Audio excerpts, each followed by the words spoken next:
туура эмес деп ойлойм. Анткени бул шариатта да туура эмес да. Анткени Кудай сени 12 мүчөңдү толук кылып жаратты. Анан ошого разы болуп отуруш керек. Мне кажется, туура эмес. Кыргыздарда бизде деген андай жасалма нерсе жок болчу. Европанын туура эле кирпик жасап бетке толтура айтмакчы жанагы штукатурка деп коебу деп эле. Туура эмес деп ойлойм. Кудай жараткан өң менен жүргөн эле жакшы. Эми азыр ушундай болуп алып да жаштарга да биз эчтеке деп айта албайбыз. Заман ушу алып келип атат. Эми кыргыздын кыздары өзү эле сулуу. Нукура сулуулукту Кудай берген кыргызга. Анан ошону Европанын туурап жана оозун чоңойтуп, көзүн чоңойтконго каршымын, чын эле каршымын мен.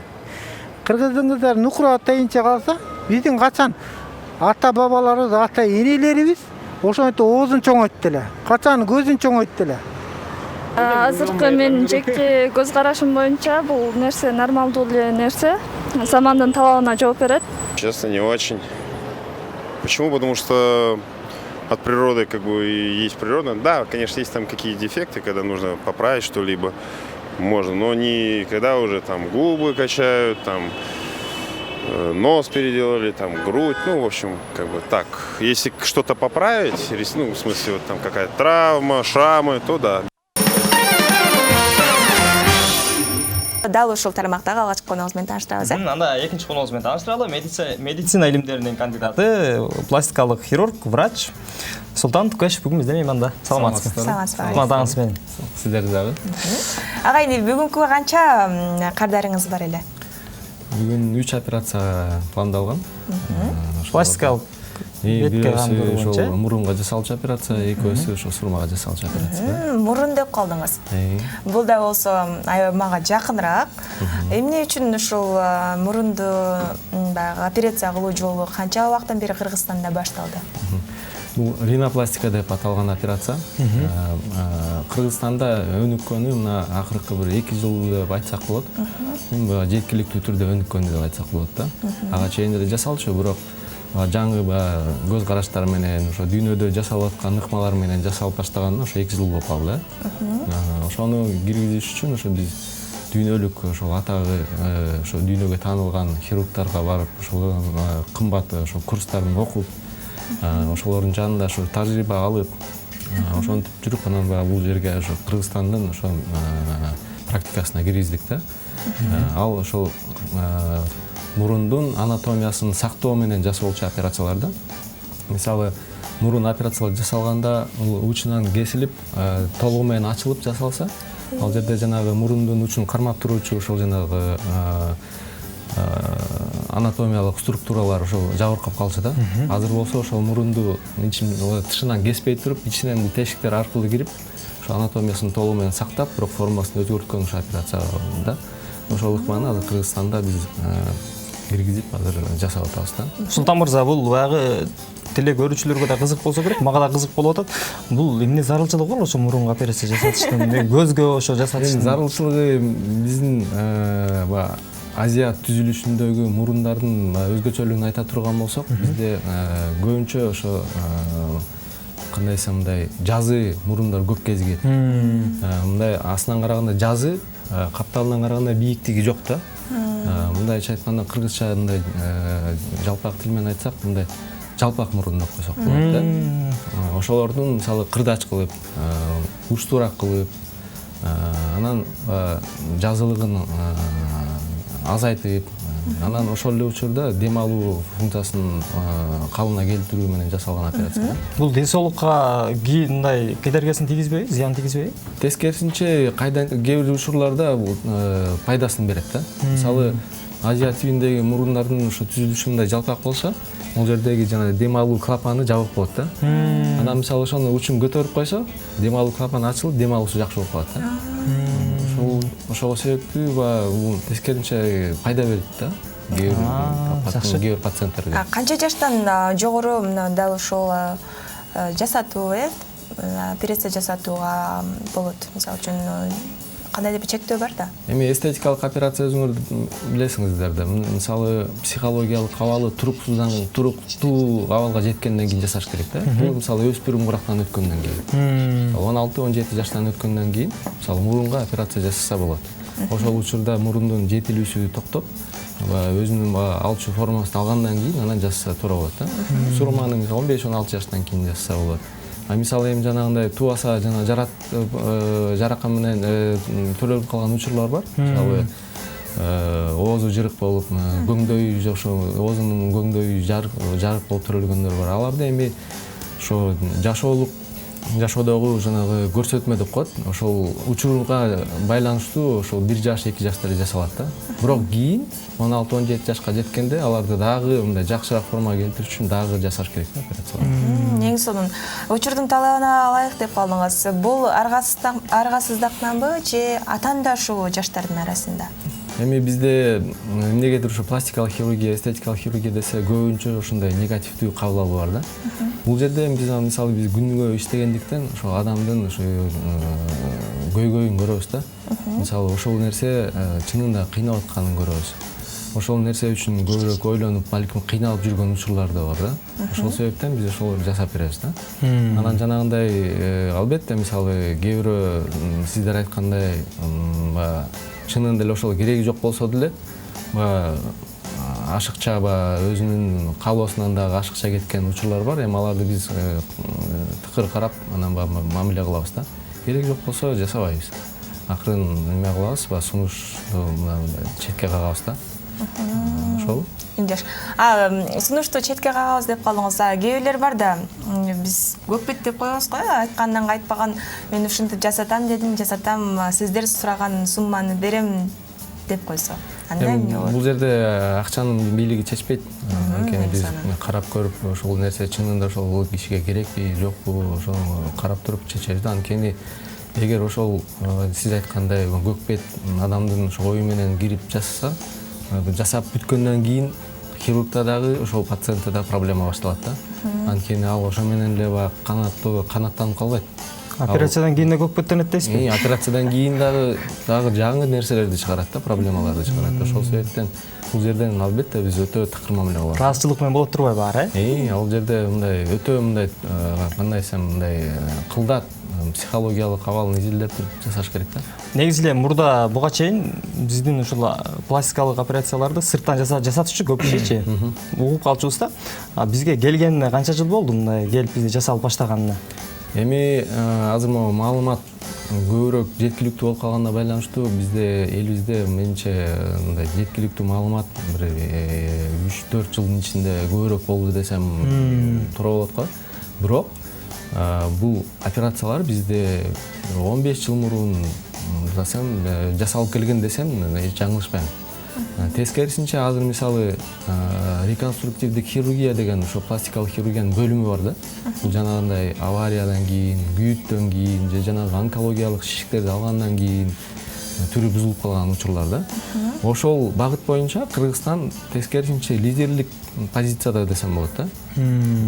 Мисалы биздин устатыбыз бар, Матиев Муса Асыпбекович деген профессорубуз. Ал ошол дүйнөлүк жанагындай аренадагы лидер өлкөлөрдүн ошо хирургтарына мастер-класс, жанагындай көрсөтмө операцияларды жасап, үйрөтүп, окутуп келген учурлары көп. Азыр тескерисинче бизге келип ошол операциялар ошол именно ошол так ошол адамдан үйрөнөт элек деп бияка келип окуган учурлар да көп да. Мисалы айта кетсек бир 3 жыл мурун ошол дүйнөлүк конгресс болгон, ошол реконструктивдик хирургия боюнча жанагындай чоң жараттарды болуп калгандан кийин, автокырсыктан кийин, күйүттөн кийинки болуп калган ошол дефекттерди оңдоо ыкмасы да. Ошол жерде биздин ошол хирургубуз жана устатыбыз ошо 50 өлкөнүн чоң конгрессин ошо жетектеп отурган киши да. Ошол жерде мастер-класс көрсөтүп, көрсөтмө операцияларды жасаган да. Ал жерде Америка, Япония, Кытай мамлекеттери ошол кыргыз хирургтан үйрөнүп отурушкан да. Жакшы, бул жакта биздин дагы бир көрүүчүбүз жазып жибериптир. Менин кызымдын мурдун ичинде жумшак сөөгү сынып, мурду бир аз кыйшайган, оңдой аласызбы балам дейт. Албетте оңдойбуз. Мына ушундай учурлардан кийин мурундун формасы өзгөрөт да. Мисалы дагы бир айта кетчү нерсе, кулак сырга десек болот да. Кичинекей балдарды биз көп көңүл бурбай, карабай, ойноп атканда же бир спорт немесине барып, аянтчасына, ошол жерден жыгылып кетип, же кулап кетип, же бир урулуп алып, мурду канап калат. Анан мурдун сүртүп коебуз, билбейбиз, ичине сындыбы, сынган жокпу билбейбиз. Шишип калды, айыгып кетти деп коебуз. Бирок ошол учурда мурду көп учурда сынып калган болот. Анан кийин чоңойгондо ошол кичинекей кезинде сынып калган нерсе ошол кыйшык болуп калды да. Анан ошол өскөндө кыйшык болуп өсүп баштайт да. Эт өсүп калат дейт ошол. Анан өспүрүм буракка жеткенде мурунду өзүнөн өзү эле кыйшыйып эле өзү формасын көрсөтүп калат да. Анан сөзсүз түрдө ичинен да ошону кыйшыйып, жанагындай дем алуусун бузуп чоңоет да. Анан мурун операциясына келгендердин 95%ын ошо мурдун ичин ачып карасак, сөзсүз түрдө кыйшыйып калган, жанагы эттери өсүп кеткен, анан дем алуусу начарлап койгон учурда, анан сөзсүз түрдө биз эстетикалык формасын жасап аткан убакта дем алуусун да оңдойбуз да. Айтсаңыз, өзгөчөлүгү ошондо да. Азыр айтып өтпөдүңүз, жана кыйшайган мурундарды ушу кичинекей бала 2 жашта, мисалы үчүн кичинекей бала 2 жашта мурду сынды, анан азыр 20-22 жашта келсе азыр деле кайра калыбына келтирсе болобу же сөөк катып калды болбой калабы? 95% учурунда калыбына келтирсе болот. Бирок ошол операция жасала турган операция мындай профессионал адамдар менен жасалыш керек да. Мисалы бизде практикабызда көп мурун операция жасатып, анан кайра эле функциясы жакшы болбой, дем алуусу начар болуп эле, формасы ого бетер бузулуп, анан келген учурлар бар да. Мисалы 2 күн мурун ошондой операция жасадык. Мурун операция жасаткан экен, ичиндеги эмичектерин алдырып, дем алуусун ачтыртам деп. Бирок эч нерсеси өзгөрбөптү, тескерисинче начар болуп калыптыр да. Анан ошонун баарын кайра эстетикалык формасын жана жаңы ыкмаларды колдонуп, формасын оңдодук. Дем алуусу начарлап кетиптир, аны да кайра оңдодук, жана сөөктөрүн ачып, дем алуу каналдарын ачып оңдодук да. Эң жакшы. Мынакей жогоруда айтып кеттиңиз, 2 күн мурда жасадык депчи. Анан мисалы үчүн азыркы учурда дарыгерлердин көпчүлүгү эле окуу курстарына барып, мисалы үчүн 3 ай болобу, же болбосо 1 жылдык окуу курстарына барып эле анан өздөрүн косметолог, операция жасай алам деген ишенич менен практика жүзүндө үйрөнүп алышып элечи.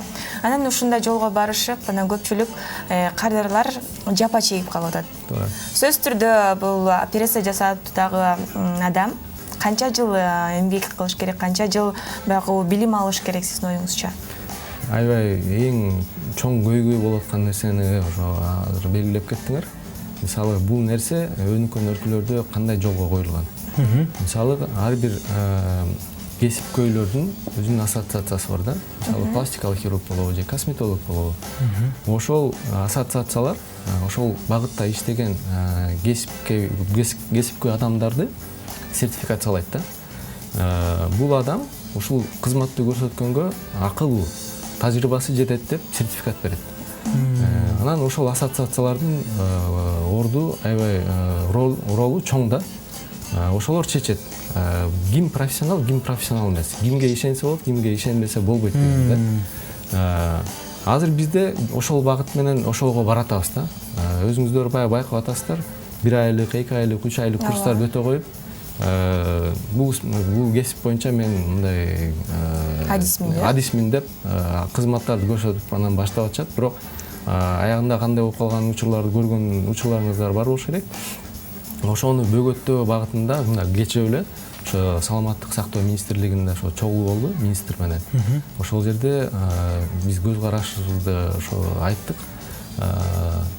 Лицензия берүү учурунда ушул адистерге, ассоциациялардын анан жанагы именно мына кайсы багыт боюнча иштей турган болсо, клиникалык ординатура деп коебуз. Ошону окуп туруп, андан кийин ошо жанагы экзамендерин тапшырып туруп, анан лицензия берилсин деп. Жанагындай 1 айлык, 2 айлык, 3 айлык курстарды токтотолу деп ошого чечим кабыл алдык.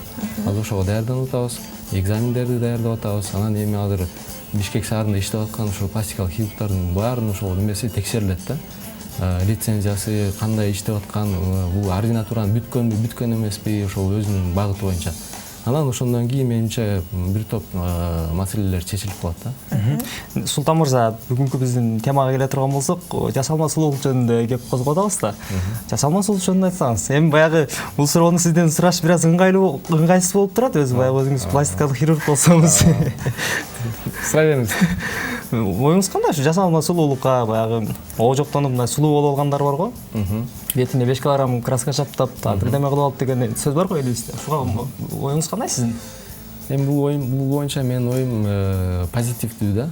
Анткени мисалы азыр бул мүмкүнчүлүк да. Мисалы 15 жыл мурун деп коелук, мындай мүмкүнчүлүк жок болчу, көзү мисалы жабык болуп бүтүк болсо, ошо боюнча эле ошого макул болуп жашаганга туура келчү да. Мисалы менин практикамда көп эле апалар айткан учуру бар. Мисалы азыркы кыздарга жакшы болду, биздин убакта ушулар болгондо жасата алмак экенбиз. Мен эле сөз кылдырмак экенмин. Мына азыр мүмкүнчүлүк болуп, азыр жасатып атам дейт да. Анан эми бул жерде адамдын өзүнүн тандоосу болот да. Мисалы кааласа жасатат, каалабаса жасатпайт. Анан эми жасаткан адамды эле күнөөлөй берген туура эмес деп ойлойм. Эми ошол нерсе чынында ошол өзүнүн ичиндеги көйгөйүн чечет деп ошол ишенип келип жасатып атса, эми ал адамды өтө эле эме кыла бербеш керек да, кысымга алып. Бизде ушул нерсе бар, менталитет. Мисалы операция жасаткандан кийин 1 жумадан кийин, 2 жумадан кийин кайра кароого келишет да, ошондо психологиялык абалы чыңалып калганын көрөбүз да. Анткени ошол эле күйөөсү, жанындагы ошо туугандары, достору айтып баштайт да, мурунку эле жакшы болчу, эмнеге жасаттың. Эми бул жерде адамга өзүнүн тандоосу менен жашаганга мүмкүнчүлүк бериш керек деп ойлойм да. Эми албетте мисалы туура эмеспи, аны коом өзү карап алат да.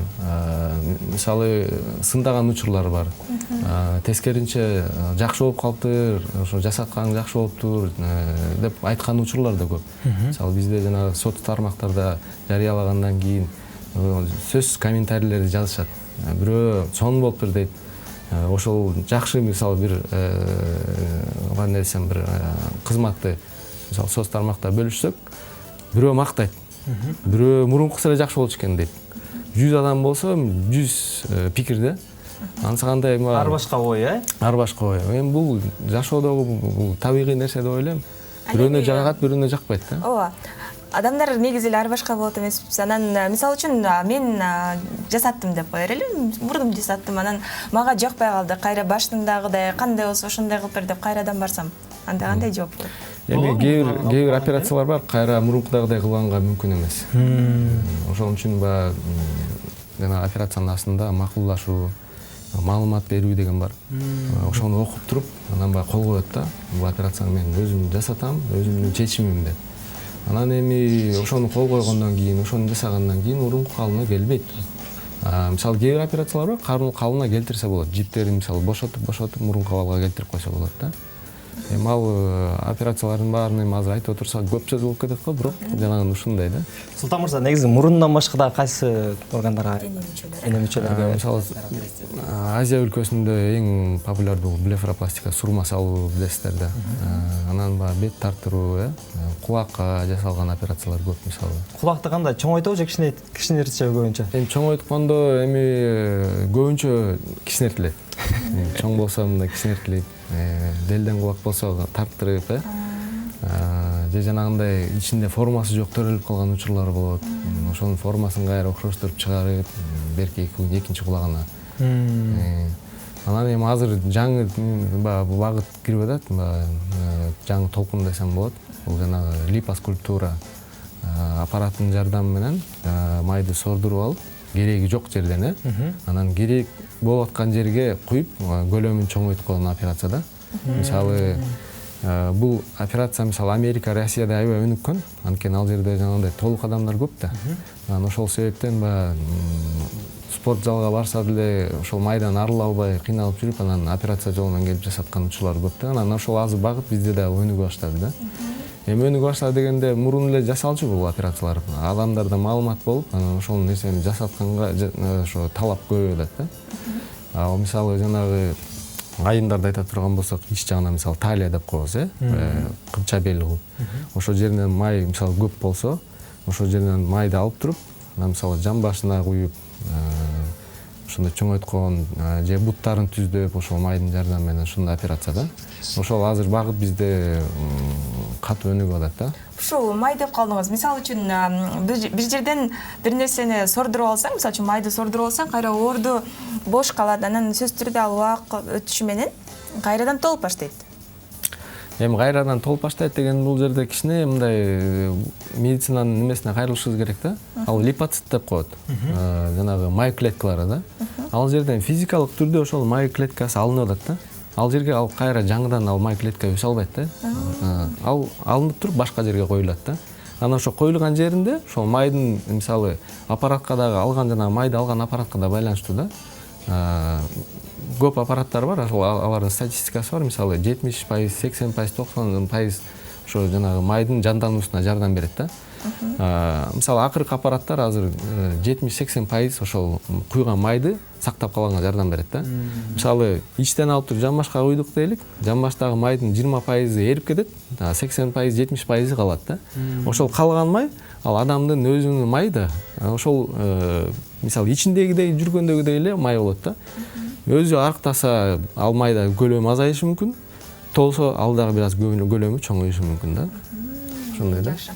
Эң сонун жооптор болду. Негизи эле мына ушул тармакта иштеп атканыңыздарды азыр элестетип алып эле мындай корктум да. Негизи эле адамга баягы мисалы үчүн кулагын кесип атканыңызды элестетиңиз, чоң кулакты кичирейт аткан. Анан ушул тармакта иштегениңизге негизи эле канча жыл болду? Анан негизи эле ушул жумушту тандап калууңузга ким себепкер болду?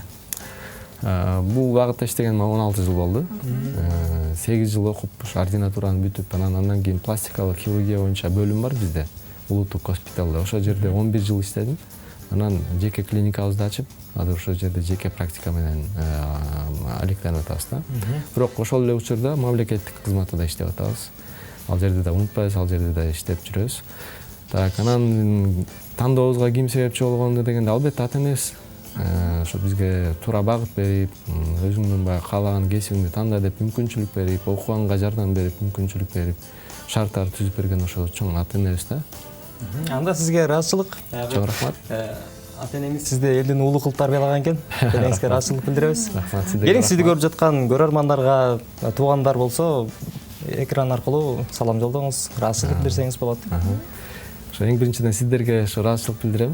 Ушундай ишенич кылып бизге чакырып, ушундай маалымат бөлүшкөнгө мүмкүнчүлүк түзүп бергениңиздерге рахмат. Ошо сиздер дагы өнүп өсүп, ушундай элдерге, элибизге кызмат кыла бериңиздер. Ошо жакшы маалыматтарды жеткирип, маалымат бул нерсе, бул чоң жакшы нерсе да.